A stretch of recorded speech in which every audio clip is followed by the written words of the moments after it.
Assalamualaikum warahmatullahi wabarakatuh. Baik teman-teman, di hari Sabtu ini ya, tanggal 25 Mei ini, video diperuntukkan untuk vlog satu minggu ke depan yang akan dimulai di tanggal 27 sampai dengan 31 Mei 2024 tentunya. Untuk Vivo Custom atau SRP-nya ini sudah saya tarik. Level yang mesti diperhatikan adalah sebagai batasan over. Resisten 3 dan 4 itu jatuh di 1.2833 sampai dengan 1.2855. Kemudian support 3 dan 4 itu berada di 1.2600 pembulatan sebagai physical price level. Kemudian 1.25800 ya. Zona tengah atau sebagai pivotnya itu berada di 1.2717. Kalau kita lihatin dari segi time frame satunya, pergerakan untuk minggu depan ini dimulai dari di bawahnya resisten pertama weekly dan di atasnya pivot ya yang berada di 1.2711. Perhatikan di sini kan juga ada rally, base rally atau sebagai batasan zona demand yang akan digunakan untuk satu minggu ke depan tentunya ya. Zona yang di blok oranye ini adalah sebagai zona demand terdekat. Kemudian perhatikan ya, kurang lebih di kisaran level area resisten di sini. Ini kan harga ke reject, kemudian di sini juga ke reject, dan yang terakhir 3 kali di retest, harga ini masih belum mampu tutup di atasnya level area resisten pertama weekly, jadi masih ada potensial sideways. Cuman kalau untuk ring sideways-nya ini agak sedikit lebar, yang saya khawatirkan potensial sideways-nya itu terjadi di kisaran antara 1.2746 sampai dengan 1.2688 ya. Balik lagi dari segi time frame 4-nya, kalau kita lihatin dari segi time frame 4 ya, di sini kan juga ada level area ya, kurang lebih 2 kali dites dan harga ini masih belum mampu bergerak tutup di bawahnya 1.2645, justru ke reject dan harga keangkat ke atas ya. Untuk GBP USD minggu depan ini saya lebih prefer mungkin akan netral dulu selama GBP USD ini bergerak di ring area antara resisten pertama sampai dengan support pertama. Yang saya khawatirkan ini nanti akan sideways terlebih dahulu sebelum salah satu level area ini break. Akankah break ke atas atau tidak? Cuman kalau break ke atas, sebagai zona pantau terdekat adalah 1.27 atau 1.27900 atau sebagai level area resisten kedua weekly sebelum harga ini melanjutkan ke atas 1.2833 atau di sini ke reject dan tertolak, dan ada juga potensial drop secara signifikan menguji level area support kedua weekly yang berada di 1.2645. Kalau kita lihatin dari kirinya, support 3 dan support 4 ini kan juga ada rally, base rally ya. Jadi ini mungkin untuk minggu depan ini, saya lebih tetap prefer nyari ancang-ancang, cari setup sell, tetap setup sell. Tetapi saya mesti lihatin dulu, pantau dulu. Saya nggak akan buru-buru masuk ke market ya, mengingat saya masih tetap curiga potensial terjadinya sideways di antara resisten pertama dan support pertama weekly. Kuncinya adalah, kalau misalkan harga ini, skenario yang pertama adalah turun ke bawah. Dari segi time frame daily-nya, harga mampu tutup di bawahnya 1.2688. Ini mungkin akan terkonfirmasi lanjut menguji support kedua sampai dengan batas over adalah 1.2600 support 3, tetapi tidak menutup kemungkinan akan terkoreksi dulu di kisaran level area zona tengah pivot weekly yang berada di 1.2717, baru akan melanjutkan perjalanan menuju support 2, batas maksimal adalah support 3. Ini adalah skenario yang pertama kalau misalkan untuk hari Senin ini harga masih tetap tidak mau bergerak di atasnya resisten pertama. Tetapi kalau misalkan harga ini mampu bergerak di atasnya resisten pertama terlebih dahulu, masih ada potensial mungkin GBP USD ini akan menguji level area 1.27900. Balik lagi dari segi time frame 4 ya, tidak menutup kemungkinan ini akan terbentuk pola HNS juga kalau misalkan harga mampu bergerak di atasnya 1.2746. Kemudian potensial terjadi head-nya itu berada di 1.27900 sampai dengan 1.2800 sebagai physical price level, baru mungkin ini akan drop menguji support pertama yang berada di 1.2688, baru nanti terkoreksi ya. Selama batasan koreksi, kalau misalkan terjadi potensial HNS, batas maksimal adalah setelah harga ini bergerak dari 1.2688 atau sebagai support pertamanya, bahu kanan kurang lebih ya, ini syaratnya adalah tidak boleh lebih dari 1.2761 ya, ataupun kalaupun lebih sedikit tentunya sih nggak masalah, tetapi kita lihatin dari segi penutupan candlenya itu kurang lebih nanti ya, cari di kisaran 1.2746. Ini mungkin kalau misalkan terjadi ya, ini mungkin pola HNS akan terbentuk dengan kakinya itu berada di 1.2645. Ini juga ada potensi, tetapi kita fokus dulu untuk satu minggu ke depan ini sementara adalah di antara 1.2746 sampai dengan 1.2688 88 terlebih dahulu ya, saya akan pantau di sini dulu. Jadi kesimpulannya untuk GBP/USD ini, saya lebih memilih netral dulu. Planning mungkin untuk 1 minggu ke depan ini masih tetap cari setup sell, dengan syaratnya adalah saya akan pantau dulu sampai dengan kalau misalkan bergerak ke bawah, baik dari segi time frame H4 ataupun daily, harga ini harus tutup terlebih dahulu body candlenya di bawahnya 1.2688, baru nanti kita cari koreksi dari segi time frame yang lebih kecil. Selama batasan koreksi, kalau misalkan terjadi harga tidak mampu bergerak balik di atasnya 1.2728, ini mungkin tinggal tunggu konfirmasi pembalikan arah baru masuk ke market, cari setup sell dengan risiko stop loss kurang lebih antara 45 sampai dengan 50 pip. Ini sebagai stop lossnya. Kemudian TP1 itu ruang gerak sekitar 68 pip. Kemudian TP2 itu ruang gerak sekitar 115 pip. Ini mungkin oke. Tetapi kalau misalkan harga ini bergerak ke atas dulu, saya lebih prepare nyari ancang-ancang setup sell itu ketika harga ini ke reject di 1.27900, baru nanti cari konfirmasi pembalikan arah masuk ke market dengan risiko stop loss itu berada di atasnya 1.28200 ya, ruang gerak sekitar 40 pip. Ini mungkin oke sebagai skenario alternatif yang kedua. Kemudian TP1 itu berada di support pertama yang berada di 1.2688, ruang gerak sekitar 100 pip, ini sebagai TP1. Kemudian TP2 itu berada di support 2 yang berada di 1.2645. Jadi kesimpulannya untuk GBP/USD, wait and see planning masih tetap ancang-ancang cari setup sell, tetapi sabar dulu. Kemudian adalah Euro USD. Pergerakan untuk Euro USD, untuk Fibo customnya juga sudah saya tarik. Zona pantau maksimal sebagai R3 dan R4 itu jatuhnya di 1.0950 sampai dengan 1.0970, atau zona yang di blok biru tentunya di sini ya. Kemudian support 3 dan support 4 itu berada di kisaran level area 1.0718 sampai dengan 1.0738 kurang lebih di sini. Hati-hati zona tengah, karena minggu depan ini pergerakan harga itu diawali dari segi pivotnya tidak menutup kemungkinan akan menguji level area resisten pertama yang berada di 1.0871 ya, kurang lebih di sini tetap diwaspadai karena di kirinya juga ada drop bis drop atau sebagai zona supply terdekat. Saya lebih memilih netral dulu untuk Euro USD ini. Saya akan pantau dulu di batasan support pertama yang berada di 1.0818 ya. Kalau misalkan ini kedorong ke bawah dan harga ini tutup di bawahnya level area tersebut, mungkin saya akan pertimbangkan untuk ancang-ancang cari setup sell setelah terjadinya koreksi. Nah, koreksinya ini catatannya adalah selama batas atas setelah break di 1.0818 harga tidak mampu bergerak di atasnya 1.0854 ya. Tinggal tunggu konfirmasi pembalikan arah keluar daripada zona yang di blok abu-abu ini baru masuk ke market sih tentunya oke. Tetapi dari segi targetnya TP1 1.0778, TP2 itu berada di 1.0738 ya. Kalau misalkan saya gambar, planningnya adalah setelah break koreksi baru masuk ke market setelah harga ini keluar daripada zona yang di blok abu-abu, dengan batasan untuk stop loss berada di atasnya resisten pertama weekly ruang gerak sekitar 45 pip. Kemudian targetnya sebagai TP1 ruang gerak sekitar 55 pip, TP2 ruang gerak sekitar pembulatan 100 pip. Ini tentunya sih oke ya. Skenario sell ini akan tercancel kalau misalkan hari Senin harga ini bergerak di atasnya resisten pertama, secara otomatis akan tercancel. Kemudian planningnya nanti akan saya update di video lanjutan ya. Hati-hati di kiri support 2 rally bis rally atau zona demand, zona yang di blok kurang lebih ya, zona yang di blok oranye ini tetap diwaspadai. AUD USD, pergerakan untuk AUD USD sebagai batasan pantaunya sebagai zona over R3 dan R4 itu jatuhnya berada di 0.6806 sampai dengan 0.6835 ya, atau zona yang di blok biru. Kemudian resisten 3 dan support 3 dan support 4 itu jatuhnya berada di 0.6496 sampai dengan 0.6467. Pergerakan untuk minggu depan ini diawali di bawahnya pivot dan di atasnya support. Pivot itu berada di 0.6651, support 1 0.6612, dan resisten pertama itu berada di 0.6689 atau pembulatan 0.66900 ya. Hati-hati dengan zona yang di blok abu-abu atau sebagai batasan potensial terjadinya sideways di kisaran level area antara 0.6636 sampai dengan 0.6665.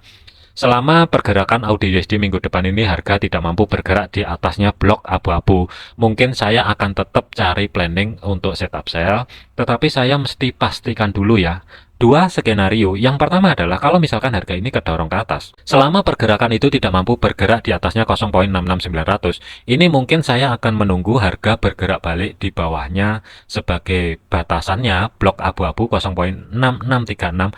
Kalau misalkan sudah terjadi, ini mungkin saya akan cari ancang-ancang setup sell dengan targetnya 0,6554 sebagai TP1, TP2 0,6496. Ini skenario yang pertama. Kemudian skenario yang kedua adalah kalau misalkan harga tidak mampu bergerak di atasnya pivot atau sedekat mungkin di resisten pertama weekly, mungkin saya akan menunggu ini break dulu di bawahnya support, baru nanti koreksinya. Selama batasan koreksinya dari segi time frame kecil, kita liatin dari segi time frame H1 ya. Kalau misalkan tidak mampu bergerak di atasnya zona yang di blok abu-abu, tinggal tunggu konfirmasi pembalikan arah keluar daripada zona yang di blok abu-abu. Ini mungkin oke kalau mau dijadikan ancang-ancang cari setup sell. Ada dua planning, semuanya adalah sell, tetapi hati-hati. Planning yang pertama adalah kalau misalkan harga bergerak ke atas di sini ya, mungkin saya akan cari setup sell itu di sini, kurang lebih. Dengan catatan untuk jarak stop lossnya harus berada di atasnya resisten pertama ruang gerak sekitar 60 pip. Kemudian TP1 itu kurang lebih berada di 0,6554, ruang gerak sekitar 80 pip. TP2 maksimal adalah kurang lebih 140 pip. Ini mungkin oke. Karena polanya belum terbentuk ya, sementara saya taruh dulu di zona tengahnya atau di pivot di sini ya. Nanti kita liatin dulu konfirmasi pembalikan arahnya itu terjadi di mana. Kalau misalkan di atas di pivot, tentunya sih dari segi risk to reward di bawahnya 50 pip ini tentunya sih oke. Nanti kita akan perbaiki lagi. Kemudian skenario yang kedua adalah tetap cari setup sell, tetapi saya pastikan dulu harga ini harus tutup di bawahnya 0,6612, baru nanti dari segi koreksinya, kalau misalkan terkoreksi ke atas, mungkin skenario cari ancang-ancang setup sell akan aktif kembali ketika harga ini sudah mampu bergerak atau keluar di bawahnya zona yang di blok abu-abu. Sebenarnya isi ini untuk stop loss ya, 40 pip untuk skenario alternatif yang kedua, tetapi nggak jauh beda dengan skenario alternatif pertama. Yang membedakan adalah ini mungkin sedikit lebih jelas ya. Saya akan tetap tunggu harga ini ketika keluar daripada zona yang di blok abu-abu ini bergerak ke bawah, baru mungkin akan open market. Kemudian dari segi targetnya sama, TP1 dan TP2 kurang lebih ruang gerak sekitar 138 pip maksimal ya. Perbedaannya adalah harga ini kalau misalkan bergerak ke atas terlebih dahulu, baru nanti kita tunggu dulu koreksinya. Ketika jebol ke bawah, bergerak di bawahnya blok abu-abu ya, mungkin saya akan cari di kisaran di blok abu-abu ini untuk konfirmasi pembalikan yang valid. Akankah entry sell-nya itu di mana, nanti saya akan update di video yang lebih lanjut ya. Jadi ini fleksibel aja, bisa sama dengan skenario yang kedua atau bisa di atasnya. Jadi nanti kita liatin dulu proyeksi untuk minggu depan ini. Kesimpulannya tetap cari ancang-ancang setup sell. USD CAD, pergerakan untuk USD CAD untuk minggu depan ini sebagai batas atas resisten 3 dan 4 atau sebagai batas zona overnya 1.3866 sampai dengan 1.3903 atau sebagai zona blok biru ya. Kemudian support 3 dan support 4 itu 1.3435 sampai dengan 1.3473 pembulatan. Zona tengah atau sebagai pivot itu berada di 1.3669 atau pembulatan 1.36700. Pergerakan untuk minggu depan ini diawali di zona tengah atau sebagai pivotnya. Batas pantaunya ya, potensial terjadinya sideways dari segi time frame kecilnya atau H1 ke bawah itu adalah zona yang di blok abu-abu. Hati-hati di kisaran 1.3651 sampai dengan 1.3688 ya. Masih ada potensial ini akan menguji support pertama yang berada di 1.36200. Karena di sini kalau kita lihatin juga ada rally base rally atau sebagai zona demand. Mungkin planning ke depannya itu masih tetap cari ancang-ancang setup buy karena di kirinya sebagai batasan zona supply ya, kurang lebih di sini kan sudah dijebol atau zona yang di blok biru ini kan sudah dijebol. Jadi harga ini koreksi. Ada dua skenario. Mungkin saya akan buy jika harga ini hari Senin ini tidak mampu bergerak ke bawah menuju zona demand yang berada di 1.36200 ya. Jadi skenarionya masih tetap buy, tinggal tunggu satu kondisi aja, keluar daripada zona yang di blok abu-abu ini untuk melihatin konfirmasinya yang valid ya, dengan resiko stop loss itu ruang gerak sekitar 60 pip kurang lebih ya, antara 55 sampai dengan 60 pip setelah harga ini mampu bergerak balik ke atas di atasnya blok abu-abu. Tetapi dari segi targetnya TP1 ruang gerak sekitar 100 pip 1.3793, TP2 sementara jangan jauh-jauh di R3 terlebih dahulu ya, ruang gerak sekitar 175 pip. Tetapi kalau misalkan hari Senin nanti itu harga ternyata bergerak ke bawah dulu, perhatikan level area 1.36200 ya. Tinggal tunggu cari konfirmasi pembalikan arah. Kuncinya adalah perhatikan low terdekat saat ini. Selama harga ini tidak mampu bergerak toleransi 1.3596 ya, tinggal tunggu aja nanti konfirmasi pembalikan arah setelah harga ini bergerak balik di atasnya 1.36200 ya. Baru cari ancang-ancang setup buy, ini mungkin oke. Jadi skenario yang kedua ini, misalkan ya harga ini tertahan di level area 1.36200, tinggal tunggu konfirmasi pembalikan arah baru masuk ke market, cari ancang-ancang setup buy tentunya. Tapi dari segi stop loss amannya adalah taruh di low di bawahnya 1.3596, ruang gerak sekitar 45 sampai dengan 50 pip. Tapi ini saya lebih prefer ya 50 pip, ini mungkin saya lebih prefer untuk naruh stop lossnya. Tetapi dari segi targetnya ada sedikit perbedaan. Sebagai TP1 itu berada di antara 1.37200 sampai dengan 1.3743 ini sebagai TP1. TP2 itu berada di 1.3793, ruang gerak sekitar 155 pip pembulatan. Selanjutnya adalah USD Swiss. Pergerakan untuk USD Swiss kita bahasin dulu untuk level area overnya. Sebagai resisten 3 dan 4 itu jatuhnya di 0.9228 sampai dengan 0.92500 sebagai physical price level atau zona yang di blok biru. Kemudian supportnya 3 dan 4 itu 0.9000 sebagai physical price level sampai dengan 0.8981. Pergerakan untuk minggu depan ini itu diawali dari segi resisten pertama. Ini ada sedikit mungkin ya sideways kecil, tapi hati-hati. Tidak menutup kemungkinan ini akan terkoreksi terlebih dahulu menuju zona tengah atau sebagai pivotnya yang berada di 0.9115 atau zona yang di blok abu-abu ini ya kurang lebih. Selama pergerakan USD Swiss ini harga tidak mampu bergerak di bawahnya zona yang di blok abu-abu dengan batas bawah 0.9105. Ini mungkin tinggal tunggu aja. Kalau misalkan terjadi koreksi, biarin dulu harga masuk ke dalam blok abu-abu, baru nanti konfirmasi pembalikan arahnya. Tunggu ketika harga ini keluar di atasnya blok abu-abu 0.9126 baru go ke market dengan targetnya 0.9186 sebagai TP1, TP2 adalah 0.9228 ini sebagai target maksimal ya kurang lebih di sini. Kalau misalkan saya gambar planningnya adalah buy kurang lebih sebagai batasan untuk stop loss ya. Idealnya itu taruh di support pertama yang berada di bawah 0.9087 atau ruang gerak sekitar 50 pip. TP1 itu ruang gerak sekitar 55 pip. 1 banding 1. TP2 itu ruang gerak sekitar 98 pip atau saya bulatkan di 100 pip tentunya sih oke, karena masih berada di bawahnya resisten 4 ya. Jadi USD Swiss kesimpulannya untuk minggu depan ini planning masih tetap baik, tetapi jangan buru-buru masuk ke market dulu, masih ada potensial koreksi menuju zona sebagai pivotnya yang berada di 0.9115. USD Yen atau USD JPY terakhir, batas pantaunya R3 dan R4 itu jatuh di kisaran level area 158.61 sampai dengan 159.00 ya, pembulatan atau zona yang di blok biru ini. Kemudian bawah S3 dan S4 154 sampai dengan 153.65 pembulatan. Zona tengah atau sebagai zona pivotnya kurang lebih jatuhnya itu di 156.33, tapi areanya itu di zona yang di blok abu-abu ini 156.13 sampai dengan 156.55. Pergerakan untuk minggu depan ini USD JPY diawali sedikit di atasnya resisten.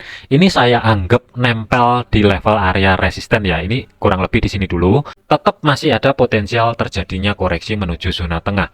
Sebagai catatan untuk USD JPY ini mungkin tidak akan bergerak ke bawah selama batas bawah 156.13 ini mampu menahan pergerakan ya kalau misalkan terjadi spike ke bawah ya. Skenario masih tetap baik, tetapi catatannya adalah kalau misalkan ketika harga bergerak ke bawah, perhatikan baik-baik di 156.13.